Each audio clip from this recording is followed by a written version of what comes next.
որևէ գործընթաց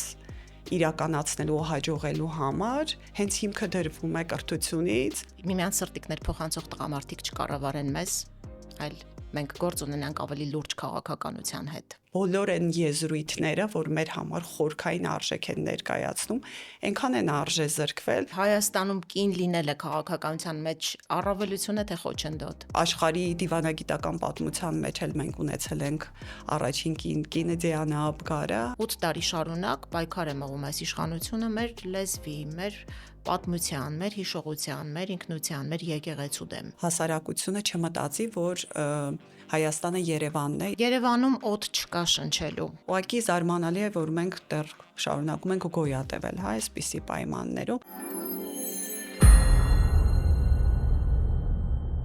Եթերում բաց խոսենք նախագիծն է, իմ հյուրը այսօր Միասնության թևեր կուսակցության ընտրացուցակով ազգային ժողովի պատգամավորի թեկնածու Աստղիկ Մատինյանն է։ Բարև Աստղիկ։ Ողջույն Ալիսա։ Ես հենց նոր մտաբերեցի, որ այս տաղավարում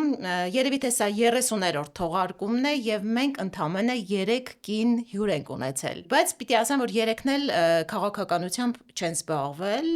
զբաղվում, ունեն քաղաքացիական ակտիվ դիրքորոշում, բայց քաղաքականությամբ չեն զբաղվել։ Այս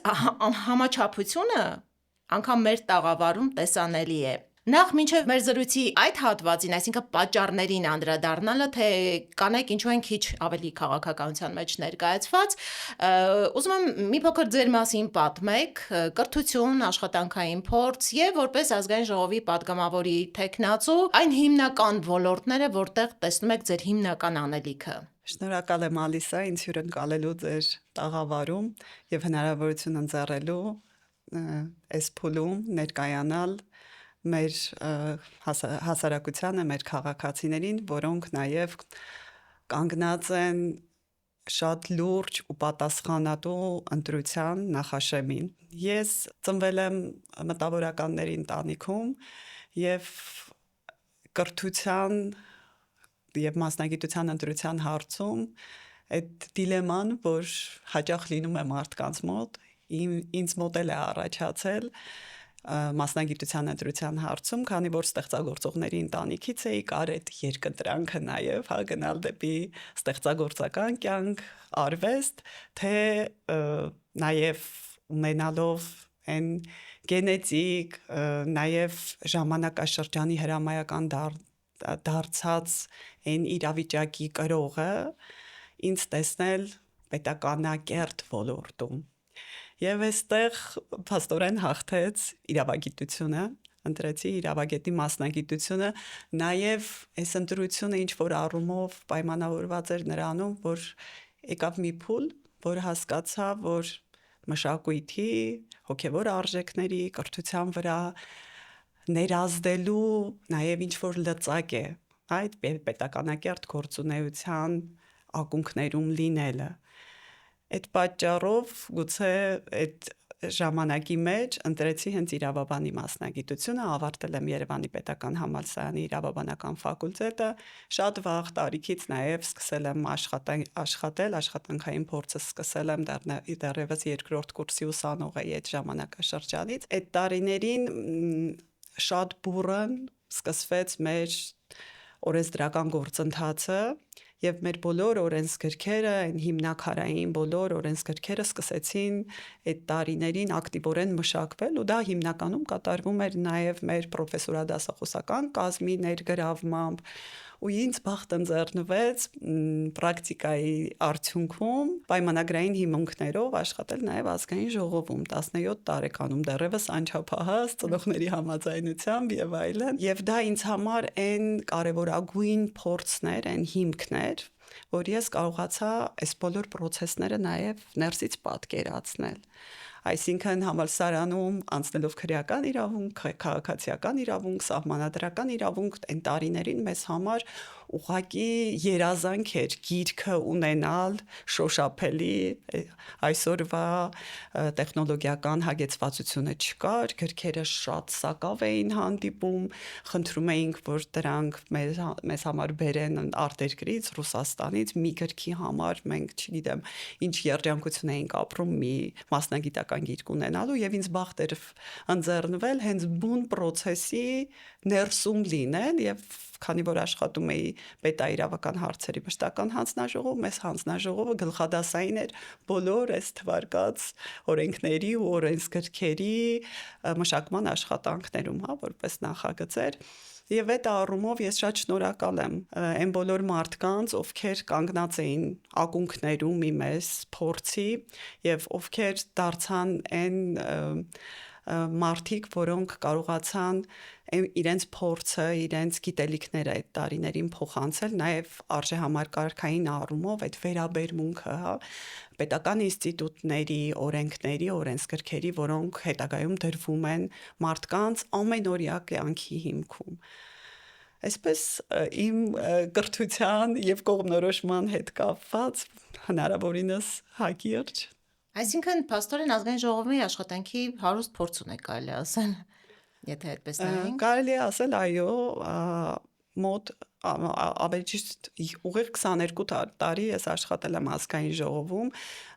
բայց եւ այնպես երբևէ չեմ սահմանափակվել միայն ազգային ժողովում աշխատելու փորձով, որովհետեւ ինքս լինելով բավականին նախաձեռնող, բավականին ակտիվ անձնավորություն, ինչու՞ չէ նաեւ ստեղծագործական միտքը երբեք ինձ չի լքել, միշտ փորձել եմ հասարակական կյանքի տարբեր ոլորտներում նույնպես մասնակցություն ունենալ, աշխատանքային փորձին զուգընթաց, նաեւ սկսել եմ դասավանդել, սկզբում ավագ դպրոցում եմ դասավանդել, որովհետև համարում էի, որ եթե դպրոցում ուսուցիչը կկարողանա հասցնել, հա, մենք հայերենում մի հատ շատ սիրուն բառ ունենք, դասավանդել, որը իրականում շատ գեղեցիկ ու խորքային նշանակություն ունի, երբ որ քո խնդիրը չի, հա, դու քո գիտելիքը ցույց դնես, այլ տեղ հասցնես երեխային, աշակերտին, հետագայում ուսանողին տեղ հասցնես այն կողմնորոշումները, այն դիրքորոշումները ու այն խորքային գիտելիքները, որ ինքը հետո ցանկություն կունենա բրբտել, գտնել տարբեր աղբյուրներից։ Մի ոլորտը դա էր, այսինքն մանկավարժություն, հետագայում միջին մասնագիտական ուսումնական հաստատություններ, քոլեջներ եւ նաեւ բուհում դասավանդում, նաեւ հասարակական գործունեություն, անդամակցել եմ Իրավաբանների հայկական ասոցիացիային, էլի շատ վաղ տարիքից ուսանող տարիքն եղել եմ այդ համայնքի անդամ եւ այստեղ էլ այդ բլոկներով, հա, տարբեր բլոկներով փորձել եմ իմ նաեւ որպես քաղաքացի ակտիվ գործունեությունը եւ իմ դիրքորոշումը ունենալ նաեւ հասարակական այս հանրային կյանքի տարբեր իրավիճակներին ու այստեղ շատ նաեւ կուզեի մատնանշել ու շեշտադրել կրթության, մշակույթի, գիտության ոլորտը որպես հիմնակարային ոլորտ, որևէ պետության գոյությունը ապահովելու համար, հա, որովհետև որևէ երկրում որևէ գործընթաց իրականացնելու ու հաջողելու համար հենց հիմքը դրվում է կրթությունից, գիտությունից եւ մշակույթից։ Դրա համար նաև պետաիրավական ոլորտներին զուգահեռ ինձ համար շատ հոգեհարազատ է գիտության, կրթության եւ մշակույթի ոլորտը, որի նաև այսօր սպորտն է ներառնված, հա, այս ամբողջի մեջ, այսինքն այս ոլորտը ինձ համար շատ հոգեհարազատ եւ շատ խնամքով եմ վերաբերվում այս ոլորտում առնչվող որևէ բարեփոխմանը, որևէ փոփոխությանը, որևէ խնդրի լուծմանը։ Աստղիկ, ես որքան հասկացա, մասնագիտական գործունեության հարուստ փորձ ունեք այս ոլորտում, բայց քաղաքականության մեջ առաջին անգամ եք միասնության թևերի կազմում եւ ինչպես ժամանակի հրամայականով մասնագիտությունն եք ընտրել, երևի այս պահին էլ ժամանակի հրամայականով որոշել եք քաղաքականությամբ զբաղվել։ Որն է այդ հրամայականը, արդյոք նա, որ միմյանց սրտիկներ փոխանցող տղամարդիկ չկառավարեն մեզ, այլ մենք գործ ունենանք ավելի լուրջ քաղաքականության հետ։ Նախ ինչու միասնության թևերի հետ եւ ձեր շարժառիթը այս պահին զբաղվելու քաղաքականությամբ։ Շնորհակալ եմ Ալիսա, շատ խորքային հարց տվեցիք իմիջայլոց եւ շատ հետաքրքիր է նաեւ, որ անընդհատ քաղաքական process-ների, ինչու՞ չէ, ասեմ, կիզակետում գտնվելով, այսինքն պարլամենտը այն ինստիտուտն է, որտեղ անընդհատ քաղաքական ուժերի հաջորդականությունը մենք տեսնում էինք եւ անդադ այս քաղաքական ուժերի հերթափոխին ականատես եմ եղել 99 թվականից սկսած ի դժբախտություն երևի մեզ ամեն հաջորդ գումարում նախորդ գումարումից տարբերվել է իր եւ մասնագիտական եւ վարքագծային բովանդակությամբ եւ վերջինը կարծես թե եղավ ամենավատը իմ տեսածներից, կարելի է այսպես ասել, ինչու քաղաքականություն շատ հետաքրքիր էստեղ նույնպես կոնֆլիկտ եղավ իմ մեջ, որովհետև ես լինելով հենց քաղաքական process-ների կիսակետում միշտ բացառում էի ինքս քաղաքականության մեջ որպես գործոն հանդիսանալը։ Սա նաև գուցե եւ արդարացված է պարզ պատճառով, որ շատ հարմար է լինել անկախ Ես միշտ եղել եմ փորձագետ, հանձնաժողովի փորձագետ, հետո համակարգող փորձագետ, եւ այս տեսանկյունից ինչու՞ չէ նաեւ շատ հարմար է դիրքավորվել որպես անկախ փորձագետ, ունենալ մասնագիտական կարծիք որևէ process-ի, որևէ բարեփոխման նկատմամբ, բայց չվերցնել այդ պատասխանատվությունը հենց անձամքով վրա, հենց չկանգնել ակունքներում որևէ փոփոխության, որևէ ճակատագրական ինչու՞ չէ նաեւ փոփոխության հիմքում Եվ շատ զարմանալի է, որ բոլորովին վերջերս ուսանողներիս կողմից հերթական անգամ հնչեց հարց, երբ որ ես պետական ինստիտուտների նկատմամբ իմ վերաբերմունքը արժեհամակարգի, հայկական արժեհամակարգի մեր արմատների վերաբերյալ իմ դիրքորոշումը ներկայացնում էի ուսանողներից, որովհետև առիթը բաց չեմ թողնում իմ դասախոսությունների ընթացքում միշտ մեր արմատին, մեր ինքնությանը ես որևէ տարբերակ գտնում եմ ուսանողներին, աշակերտներին այս հարցերի շուրջ իրենց հայացք ուղղորդելու համար հերթական անգամ հնչեց հարց, թե ինչու ես ինքս չեմ զբաղվում քաղաքականությամբ եւ այդ պահին դեռ չկար այս դիրքորոշումը իրապես քաղաքականության մեջ սեփական պատասխանատվությունը ստանձնելու, բայց կար միտք, կար գնահատական, կար դիրքորոշում Այնուամենայնիվ, ինչը ինձ միացրեց հենց միասնության թևերին։ Միասնության թևերի ակունքներում կանգնած մարդիկ ինձ համար ընկալելի են առաջին հերթին արժեհամակարգային առումով եւ նաեւ որպես նորություն, այսպես ասած, բացահայտեմ, որ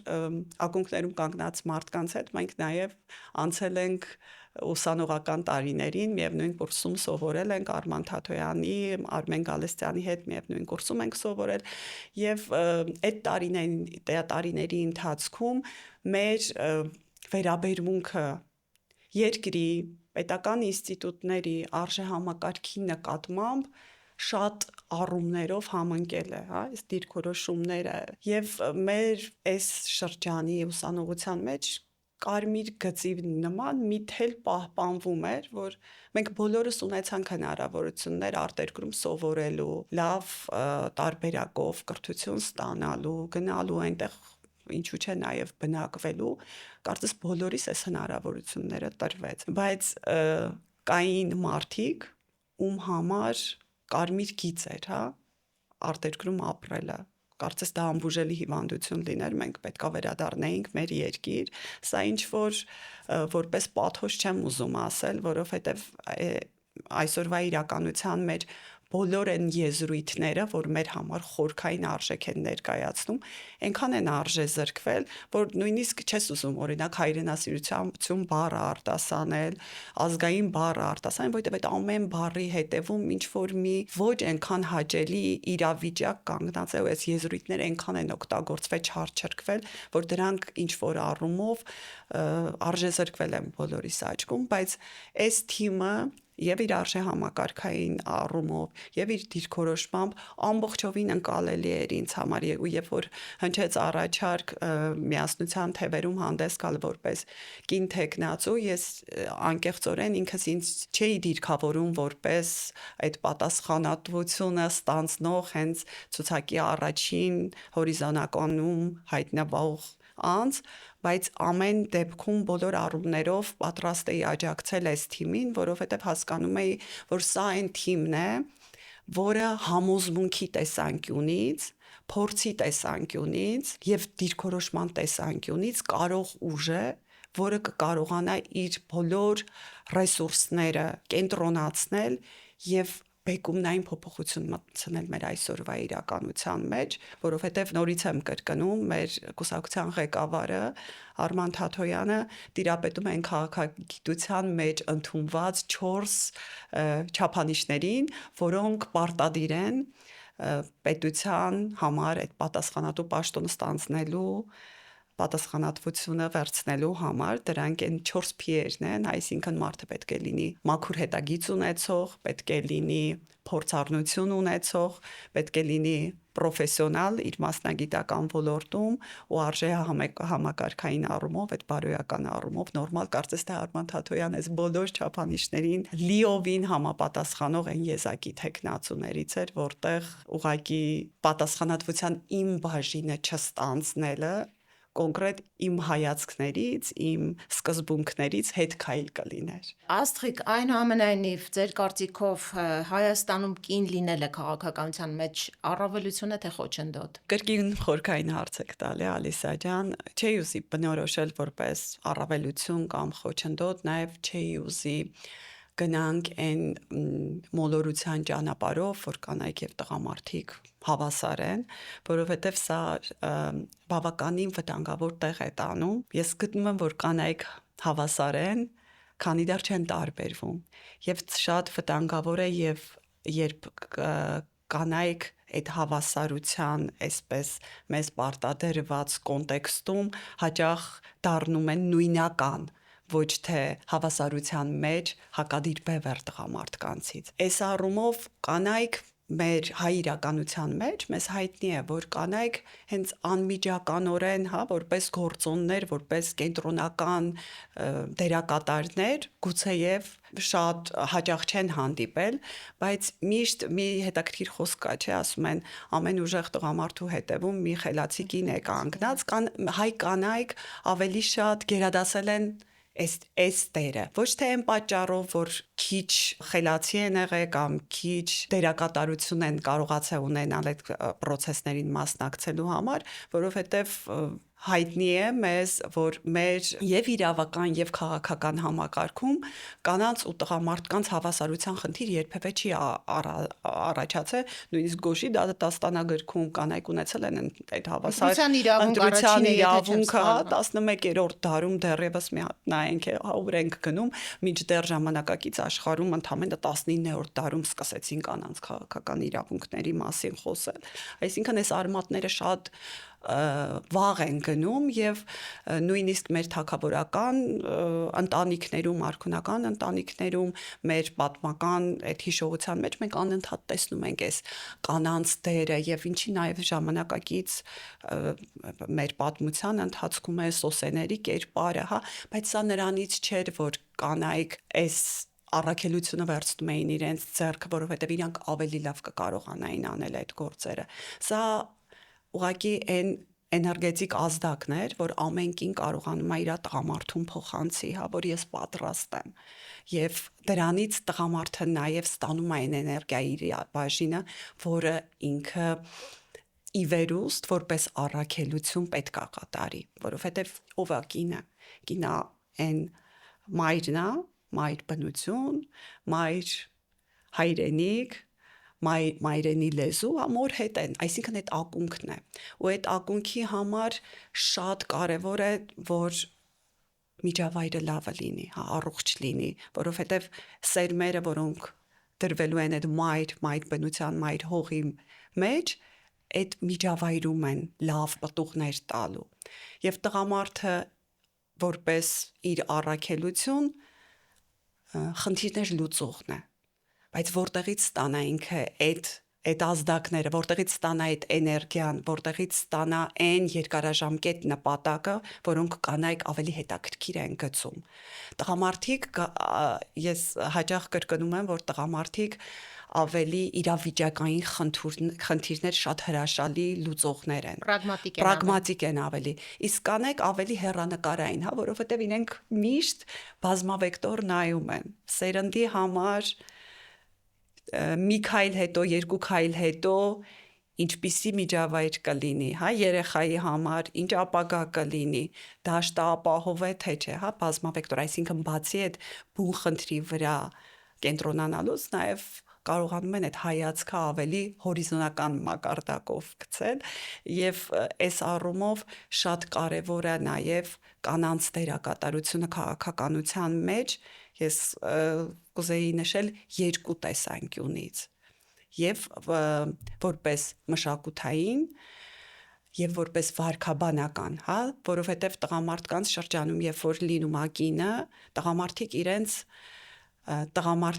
տղամարդ լինելու առաքելության վրա ավելի են կենտրոնանում եւ հարցերին ավելի որակյալ լուծումներ են տալի։ Կանայք քաղաքականության մեջ նաեւ շատ անգամ կարողանում են տղամարդկանց կենտրոնացնել հենց այն բուն հարցերի վրա, որոնք առաջին հայացքից տղամարդկանց գուցե կարող են եւ այդքան կարեւոր չզգալ, որովհետեւ իրավիճակային լուծումների համար պետք է հստակ խնդիր եւ հստակ դրա լուծման բան ալի։ Այս առումով կարծում եմ ու ինչու՞ չէ նաեւ չեմ կարող չնշել, որ աշխարհի դիվանագիտական պատմության մեջ էլ մենք ունեցել ենք առաջին կինը Դիանա Աբգարը, այսինքն այս 18 թվականի Հայաստանի առաջին անկախ պետականության տարիներին, այսինքն կանանց գործոնը, հայ կնոջ գործոնը քաղաքականության, պետականակերտության, մշակութային կյանքում միշտ առկա եղել է։ Անկեղծ ասած, ես ամբողջությամբ կիսում եմ այն տեսակետը, ինչ հնչեց մոտավորապես, որ բնությունը եւ Աստված լավագույնս կատարել են այդ դերաբաշխումը կնոջ եւ տղամարդու եւ կինը բնության մեջ ունի առաքելություն, որը իր համար գերագույն է բոլոր առումներով։ Իհարկե դա չի նշանակում, որ կնոջ դերը պետք է եւ քաղաքականության մեջ եւ տարբեր ոլորտներում անտեսվի։ Անկեղծ ասած, ես միշտ լսել եմ կանանցից այսպիսի ձևակերպումներ, որ օրինակ մանկապարտեզում ասում են կանայք աղջիկ երեխաները ամենախելացին են, ամենաակտիվն են, ամենակազմակերպվածն են, դպրոցում ամենալավ սովորողները դարձյալ աղջիկներն են, բուհերում նույն պատկերն է, բայց չգիտես ինչու աշխարհը ղեկավարում են տղամարդիկ։ Այնուամենայնիվ կանանց մեջ ինչ որ հոգու խորքում նստած է այս անարդարության զգացումը։ Գուցե նրանից է, որ իսկապես տարբեր ոլորտներում կան խնդիրներ, անարդարության ինչ որ դրսևորումներ։ Աստղիկ, ինչ է կարծում Հայաստանում կանանց խնդիրները հիմնականում որոնք են եւ որպես падգամավորի թեկնածու ունեք այստեղ արդյոք լուծումներ եւ առաջարկներ հատկապես կանանց խնդիրներին առնչվող։ Ձեր հարցի առաջին մասին անդրադառնամ, ինչու մանկապարտեզներում, դպրոցներում, հա, բուհերում աղջիկները ավելի պարտաճանաչ են, ավելի այստեղ նաև հոգեբանական հետաքրքիր ասպեկտ կա, ինչու, որովհետև հենց ծնվելու պահից երեխան ավելի շատ կնոջ միջավայրում է լինում եւ աղջկա տեսանկյունից իր համար ինքը տեսնում է մանկապարտեզում կին դաստիարակ, նույնիսկ բժշկական հաստատությունից է սկսվում ավելի շատ կանայք են ներգրավված, բուժաշխատողներ, բուժքույրներ, հետո արդեն գնում է մանկապարտեզ երեխան առաջին քայլերը, տեսնում է կին դաստիարակներ, աղջիկ երեխան փորձում է իր համար այդ մոդելը վերցնի կին դաստիարակի ու հանկարծ եթե նա հավանեց այդ կին դաստիարակին փորձում է նմանվի նույնիսկ նրա։ Հետո դպրոց, էլիտարական դասարանի որպես կանոն կին ուսուցչուհի, ինչ անի տղա երեխան։ Այդ մոդելը վերցնի, նմանվի այդ մոդելին, սկսում է տղան իր բնությամբ, իր առաքելությամբ, իր չարաճճիությունները հակադրվում է այս համակարգին եւ ընկալվում է որպես ոչ պարտաճանաչ, ոչ կոկիկ, հա, որ այդքան էլ դուրեկան չի գուցե ուսումնադաստիարակչական հիմնարկների աշխատակիցներին, որովհետև ուզում են բերեն անընդհատ տղա երեխաներին իրենց դաշտ, հա, կոկիկ նստիր, մի շարժվիր, մի թեքվի եւ այլն։ Սա հարցի այդ կողմն է, ինչու են աղջիկ երեխաները այրևում ավելի կազմակերպված, ավելի խելացի, ավելի բոլոր առումներով օրգանական այդ իրավիճակին այո, համահունչ, սա այդ առումով, իսկ տղաները ինքնադրսևորվում են ավելի ուշ շրջանում եւ շատ կարեւոր է որ տղաների համար լինի նորից այդ մոդելը, հա, որովհետեւ միշտ պատմության ընթացքում պատահական չի, հա, մեր առասպելներում 2000 մեր բոլոր այս ժողովրդական բանահյուսության մեջ մենք տեսնում ենք այդ կերպարներին, հա, 70-ներ, առասպելական հերոսներ, աստվածներ, այսինքն սրանք այդ արքետիպներն են, որոնց հասարակությունը իր մատաղ սերունդը պետքա որպես մոդել դնի եւ նմանվի։ Եվ ինչու՞ չէ նաեւ ընտանիքի հայրը, որի հետ շատ լավ կլինի,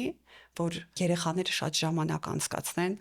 առանձնապես տղաները։ Իսկ այսօր մենք մեր երկրում ունենք իրավիճակ, որ շատ ընտանիքների տղամարդիկ ուղղակի արտագնա աշխատանքի են մեկնում, եւ այդ ընտանիքի տղաները չեն ունենում այդ մոդելները, որին պետք է նմանվեն, որպես առաքինի հայ տղամարդու ուժեղ, հզոր, ազնիվ տղամարդու կերպար, իրանք փորձեն նմանվեն այդ կերպարին, հա։ Սա այն մասով, թե ինչու աղջիկները այդպես են ընկալվում։ Ես ճիշտ ասած չէի ուզի այդ տարբերությունը դնել, որ աղջիկները ավելի խելացի կամ ավելի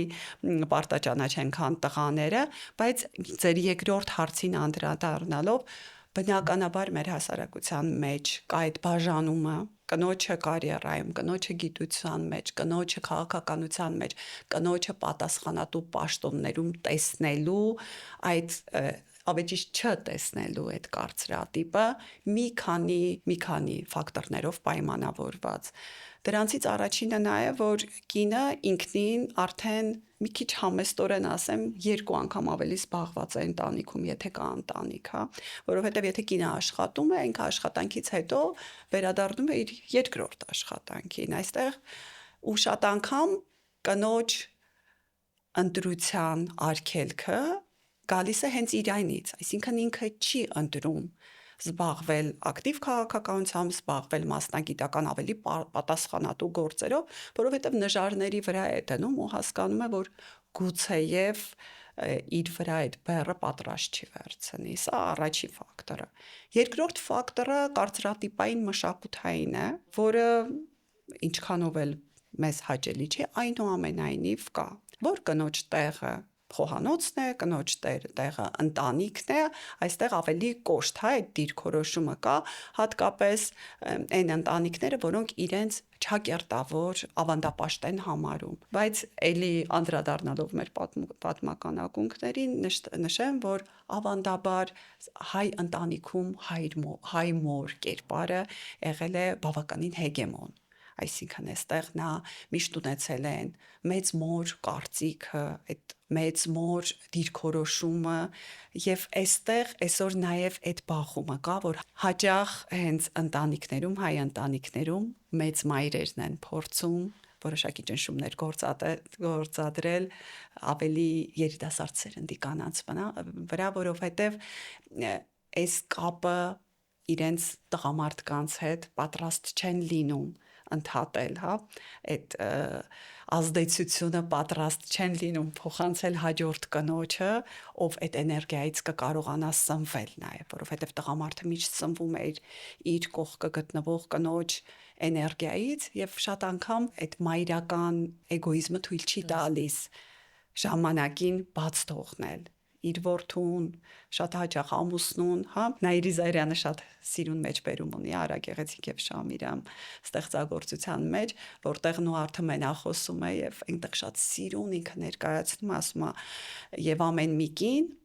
որ իբրև ընտրում է ընտրյալին, առաջ եւ նախ պետք է հասկանա մի բան, որ ընտրյալը նախ պատկանում է աշխարհին, հետո նոր միայն իր կյանքի ընկերուհուն, ասա շատ խոր իմաստ պատում է մեր հայկական մտածողության մեջ, այսինքն կինը ունենալով իր դիրքորոշումը, ունենալով իր կարծիքը, իր արժե համակարգը, այնուամենայնիվ կարողանում է իր տղամարդուն տալ այդ արտոնությունը, արտոնել, որ նա լինի նաև առաջին հերթին աշխարհի համար, բայց սնվելով իր խորագիտությունից, սնվելով իր կանացի մասնությունից, սնվելով իր կանացի ինտուիցիայից շատ անգամ եւ նաև կանանց ներգրավվածությունը գիտության մեջ բավականին էլի մեծ խնդիր է, որի համար շատ մեծ խոչընդոտ է հանդիսանում մեր կրթական համակարգում եւ մշակույթում առկա արգելքները։ Օրինակ, երբ որ ես էի սովորում համալսարանում, մեր տարիներին գիտությամբ զբաղվելու ցանկություն ունեցող կանանց համար կար այդ խոչընդոտը, այսինքն ընդունված էր, որ տղաները պետք է այդ անվճար տեղից օգտվեին, որովհետև նաև կար խնդիր բանակից խուսափելու համար, այսինքն հասարակության մեջ այս արժե համակարգային աղճատումները շատ անգամ մենք չենք տեսնում, բայց իրանք թաքնված ազդեցություն են ունենում նաև այն խնդիրների վրա, որոնք հետագայում են ի հայտ գալի։ Բայց գիտությամբ զբաղվելու կնոջ համար առաջ եկող մյուս խոչընդոտներից մեկն էլ հենց ընտանիքի ձևավորումն է, որովհետև կինը հենց կազմավորում է ընտանիք, արդեն գիտությամբ զբաղվելը դառնում է բավականին դժվար։ Ուր մնաց համատեղել աշխատանք, գիտություն, ընտանիք միաժամանակ։ Եվ այս պարագայում շատ կարևոր է, որ կինը զգա պետության որպես իր թիկունքում կանգնած հովանավորությունը։ Այստեղ ունեք լուծումներ։ Այստեղ ունենք լուծումներ, նշեմ, որ մեր այսօրվա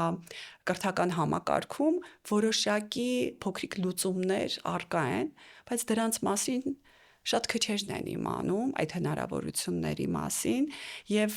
հնարավորությունները տալու պարագայում է դրանք կարծես ամբողջական չեն տրված։ Օրինակ, երբ անչափահաս երեխա ունեցող մայրը կարող է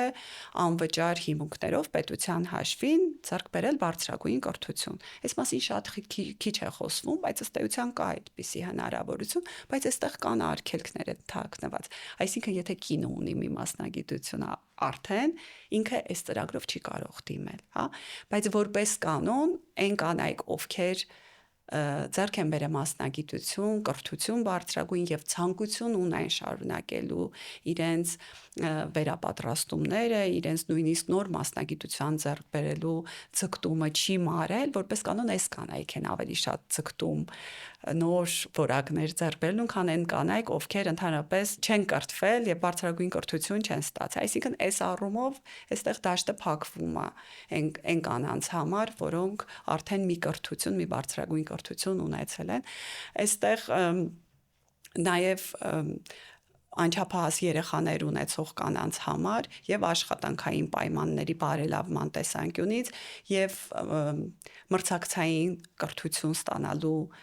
տեսանկյունից մեր ծրագրային դրույթներում կան որոշակի արտոնություններ եւ հիմնարկներում անչափահաս երեխաներ ունեցող կանանց աջակցության համար որոշակի կենտրոնների ստեղծման տեսանկյունից եւ նաեւ մանկապարտեզների հասանելիության շեմը ընդլայնելու համար, նախատեսվում է մեր նախընտրական ծրագրով, որ մանկապարտեզների հասանելիությունը կծածկի մեր տարածաշրջանի 95%-ը սկզբնական փուլում, հետո ամբողջ արդեն տարածքը կընդգրկի, որովհետև այստեղ խնդիր ունենք, միայն երևանաբնակների համար են մանկապարտեզները անվճար, իսկ մարզերում մարդիկ առերեսվում են այս խնդրին։ Կանանց ներգրավվածությունը եւ գիտությանը եւ մասնագիտական աճին նպաստելու համար մեր ծրագրային դրույթներում կան որոշակի բարելավումներ, որոնք եւ աշխատաժամանակի ճկունությանն են վերաբերվում եւ անչափահաս երեխաներ ունեցող կանանց էլի աշխատանքի հետ կապված որոշակի բարեփոխումներ են ենթադրում, նաեւ մանկապարտեզի անվճար ծածկույթի ամբողջականացումն է ենթադրում մեր ծրագիրը։ Այս առումով սա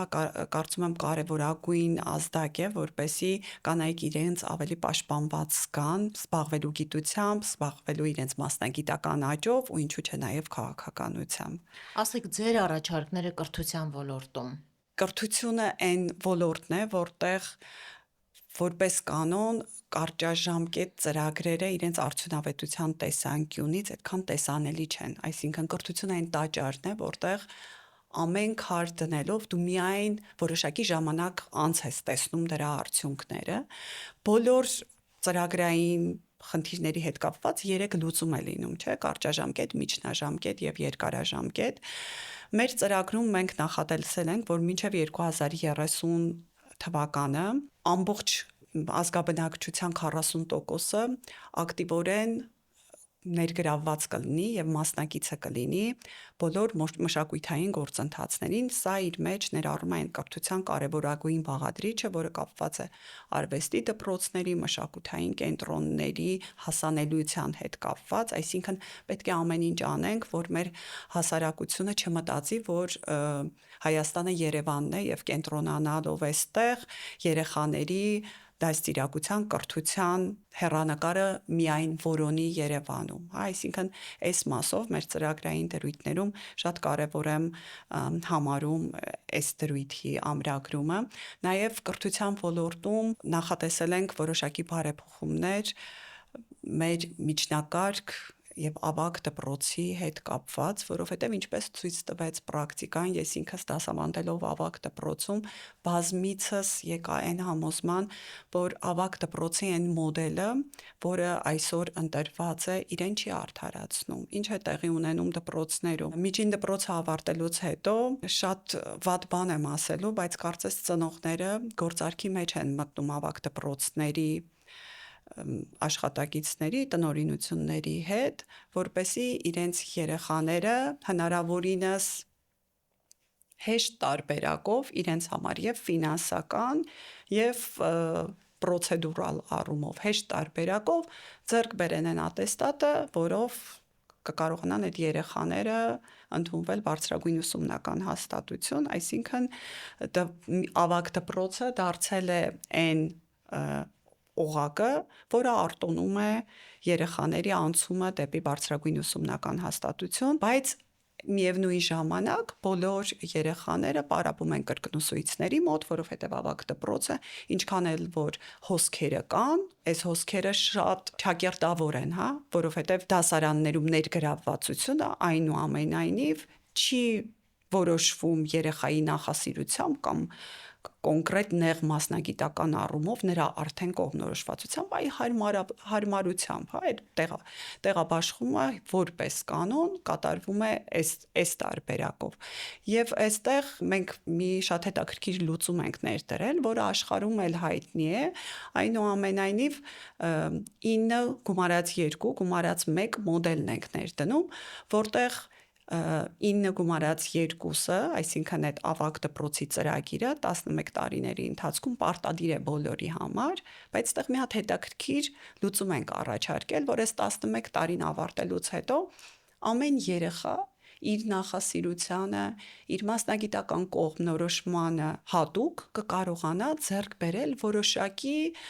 հմտություն։ Դա կլինի արհեստ, դա կլինի հմտություն որոշակի բնագավառում, որ ինքը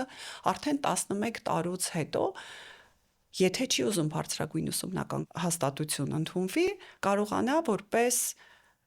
հմտություն ունենալ ինչ-որ արհեստ, հա, ինչ-որ մի գործ, որը իր հետ կլինի իր ամբողջ կյանքում։ Եվ այն 1 տարին, որը կլինի ընտրովի այս երեխաների համար, բավարար ժամանակ կլինի արդեն նեղ մասնագիտական կողմնորոշման մեջ վերահաստատվելու, եւ սա կլինի ընտրովի, հա, այսինքն ոչ բոլոր երեխաները այդ 12-ամյա կրթությունը կունենան, բայց կունենան 11-ամյա արդեն որոշակի արհեստով, որոշակի հասարակության համար պիտանի արժեքավոր ինչ-որ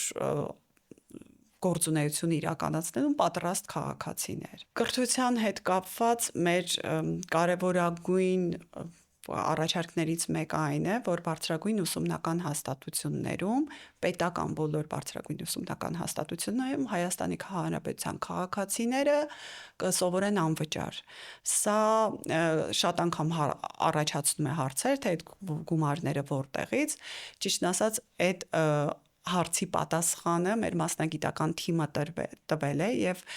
կարողացել են հաշվարկների արդյունքում բյուջեից բավականին ծավալի ուղղորդումներ կատարել դեպի կրթության ոլորտ։ Ինչ վերաբերում է մասնավոր հատվածին, այստեղ նույնպես խնդիր ունենք, որովհետեւ այսօր մասնավոր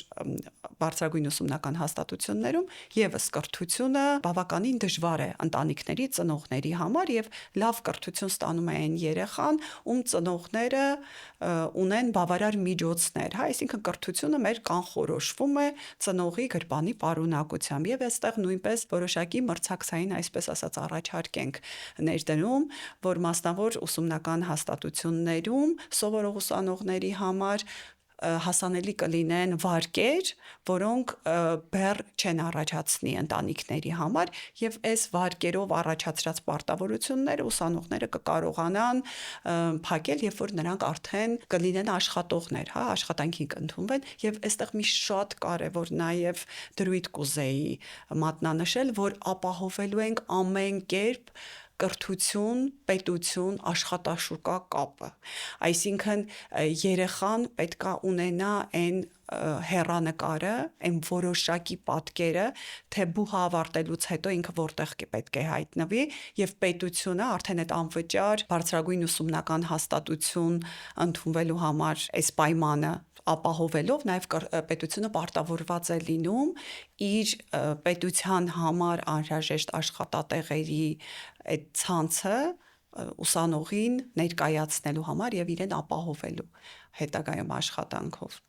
Աստղիկ, Երևանում օդ չկա շնչելու։ Միասնության թևերը ներկայացրել է հենց հատուկ Երևանին վերաբերող խնդիրներին առնչվող իր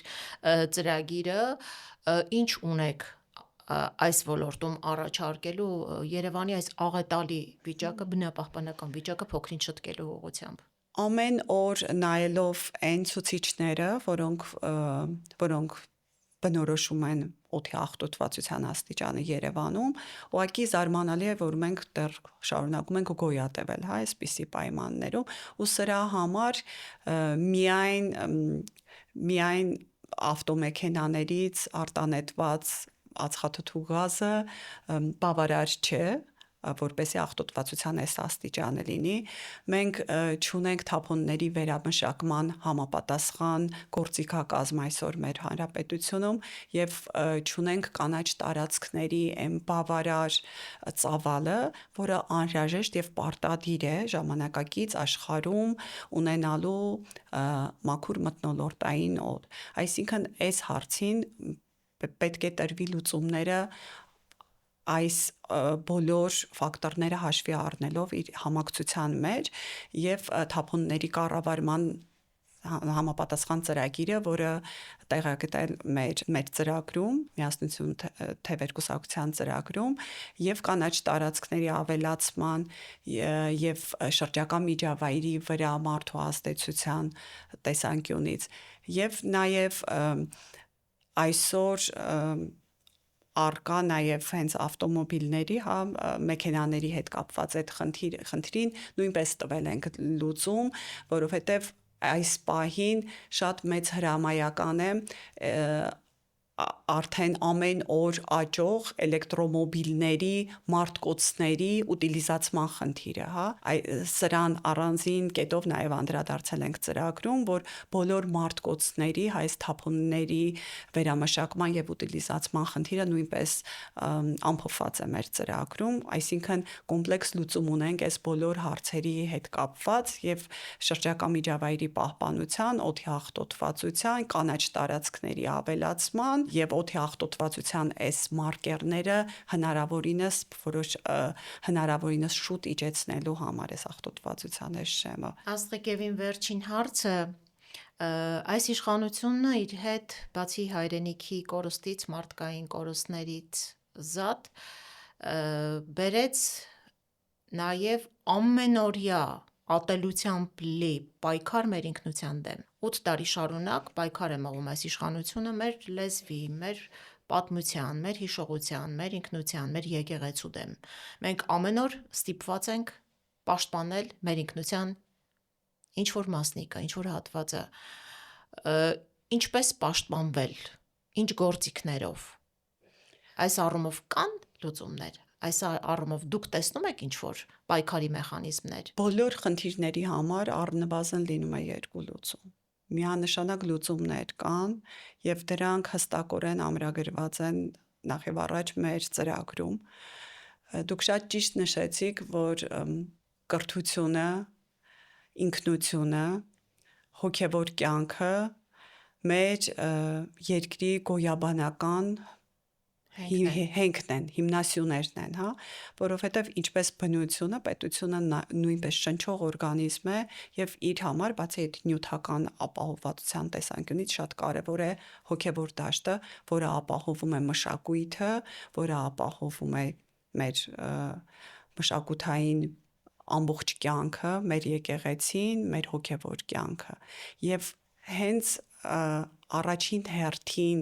արժեզրկելով այս հիմնասյուները խարխլվում են պետության հիմքերը։ Այստեղ շատ կարևոր է սկսել ամեն ինչ ինքնաճանաչողությունից։ Այսինքն կրթական միջավայրում հայ մարդուն դարձնել ինքնաճանաչ,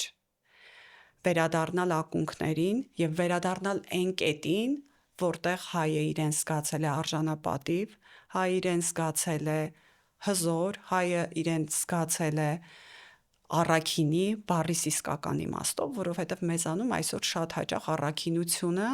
նույնացվում է հանդուրժողականության, հարմարվողականության հետ։ Եվ այս հարցը շատ բովանդակալից է, այս հարցերը թիրախավորելը ավելի շուտ են սկսվել, ուղղակի դրանք բավականին թաքնված էին, երբ որ նույն կրթական միջավայրում հայրենասիրություն բառին որպես խաչվող հասկացություն ներմուծվեց համակեցություն բառը, շատ պատմության ուսուցիչներ լուռ մնացին այդ տարիներին, առանց հասկանալու, թե ուր է տանում այս ամեն ինչը եւ այս եզրույթները ներդնող մասնագետները ամեն կերպ փորձում էին մարդկանց ուշադրությունը շեղել են իրավիճակից, որ այս համակեցությունը ոչ թե ենթադրում է հարմարվել կամ հանդուրժել, այլ դա ենթադրում է ընդհանրապես բոլոր ազգերի հետ նորմալ հարաբերություններ ունենալ, այնինչ այդ տերմինին կա շատ գեղեցիկ տերմիններ, բարիդրացիական հարաբերություններ, հարգանքի վրա հիմնված հասկացություններ, այսինքն այստեղ արմատները շատ խորն էին ու ինքնության խարխլման ուղղված այս սլաքները հենց մի նպատակ ունեին՝ պետությունը քայքայել եւ դարձնել երերուն, որովհետեւ եթե դու չունես այն հիմնասյուները, եթե դու չունես քո պատմական հիշողությունը, որը այսօր ամենատարբեր ձևերով փորձվում է ուղղակի ջնջվել, ուղղակիորեն տարբեր ասպեկտներով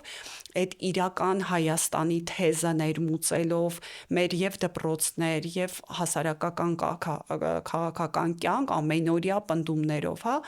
որովհետեւ գիտեք, մենք միշտ մտածել ենք, որ կան ճշմարտություններ, որոնք աներկբա են, այսինքն ամեն օր պետք չի դրանք ապացուցել, հա, մենք բոլորս գիտենք, որ դա այդպես է, բայց երբ որ հակառակ բևեռը անընդհատ սուտը փորձում է ճշմարտության փոխարեն ամեն օրյա ռեժիմով կրկնել, դա մարդկանց մեջ արդեն առաջացնում է ինքնաբերաբար նույն բանը կրկնելու ռեֆլեքս միգուցե շատ անգամ, առանց հավատալու, բայց հաջորդ սերունդը մենք վստահ չենք, որ դրան չի հավատա ու իր ակունքին, իր ինքնությանը այնքան ամուր կլինի, ինչքան որ պետք է լինի առողջ պետություն ու առողջ հասարակություն ունենալու համար։ Եվ այստեղ նորից ուզում եմ անդրադառնալ իմ նախորդիվ նշած դիրքորոշմանը, որ ամենակարևորն է կրթությունը, գիտությունը, մշակույթը եւ մեր այդ ծրագրային դրույթները որպես հիմնակարային ռազմավարական նշանակություն ունեցող հարցեր հենց անդրադարձ են ունեցել այս հիմնասյուներին։ Դուք շատ կարևոր նախապայման նշեցի կրթությունը, բայց այդ կրթությունն այսօր նաև ապահովում են այն մանկավարժները, որոնց հեշտությամբ կարողանում են վերածել վարչական ռեսուրսի, ես ուղղակի չեմ պատկերացնում երեխան ինչ հարգանքով պիտի մոտենա այն մանկավարժի խոսքին եւ փոխանցած արժեքներին, որը նույնիսկ անգամ չցանկանալով օգտագործվում է որպես վարչական ռեսուրս, որպես այդպիսին։ Երևի թե այստեղ միակ լուծումը մնում է այն, որ պետք է ժամ առաջ ազատվել այն իշխանությունից, որը ամենօրյա պայքար է մղում մեր ինքնության դեմ, որը եւ դպրոցը եւ ամբողջ հասարակությանը վերածել է գործիքակազմի, որը օգտագործում է ընդամենը մեկ մարդու կամ մեկ թիմի աթոռը պահելու, իշխանությունը պահելու համար։ Աստղիկ, շնորհակալություն շատ հետաքրքիր եւ բովանդակալից զրույցի համար, հարցազրույցի համար ես հաջողություն եմ մաղթում ձեզ եւ շատ մեծ հույս ունեմ, որ իդեմս ձեզ, ձեր թիմի մենք իշխանության մեջ կունենանք ի թիվս ձեր նշած բազմաթիվ առավելությունների հատկապես լուրջ իշխանություն, լուրջ մարդկանց թիմ, որոնք արժեհամակարգ կթելադրեն իրենց աշխատանքով եւ իրենց հետագծով։ Սիրելի հետևորդներ, ձեզ հիշեցնեմ, որ այսօր իմ զրուցակիցն էր Միասնության թևեր կուսակցության պատգամավորի թեկնածու Աստղիկ Մատինյանը։ Զրույցը վարեց Ալիսա Գևորգյանը։ Մինչ նոր հանդիպում։